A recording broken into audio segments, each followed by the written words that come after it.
मैं क्यों मारूं भाई? तुम लोगों ने ये किया ना डन भाई, बस मुझे क्या पता तुम लोग कौन है। ये मैं भी बना रहा हूँ, ये लिस्ट में कौन सी बात बना बना बना जब तुम लोगों ने, मैंने तुम्हें 3 दफा बोला, मैं क्यों निकाला भाई? कसम निशान है मतलब बेटा, क्यों निकाला भाई? मुझे क्या पता क्यों निकाला? मेरा दरवाजा खोला, तुम लोगों ने मेरा दरवाजा खोला, नहीं शक हो गया मेरा भाई लाइसेंस वाला पिस्टल मैं जिस पे भी निकालूं, मुझे क्या पता? हाँ भाई मुझे क्या पता तू कौन है भाई? मुझे तू इस तरह भाई, मैं भी तो तुझे समझा रहा हूँ, निशान है, मैं तारुफ करवा दिया, खुदा निशान मेरा आईडी कार्ड है। हाँ भाई मैं क्यों मारूंगा? अरे भाई तुम लोग ने गन निकाली है, मैंने भी निकाल ली।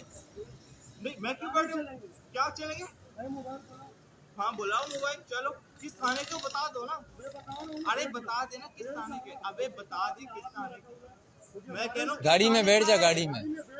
अरे तू मुझे बता दे, मैं उधर ही चलूंगा, अल्लाह की कसम सीधा उधर जाऊंगा। तू बता डिफेंस कौन सा? अरे कौन सा? चल गाड़ी में बैठ जा। मैं गोली मारने नहीं, मुझे क्या, तुम लोग मुझे मारने चले, मुझे क्या पता? मैंने कौन सा तेरा कार्ड देख लिया, तूने आपके कपड़े मेरे चैम्बर में नहीं, मैंने इधर रोका, मैंने बोला भाई कौन है भाई? अचानक से मेरे पास बंदा आके ये रखो, ये पिस्टल आपके पास है, ये मेरे पास है पुलिस वालों मेरे पास। और भाई तो मैंने भी बताया, मैं तो झूठ बोल रहा हूँ, मेरा पेपर दिया है यार, आज ईद में दिखाता हूँ रबर को, नहीं देखो यार कितना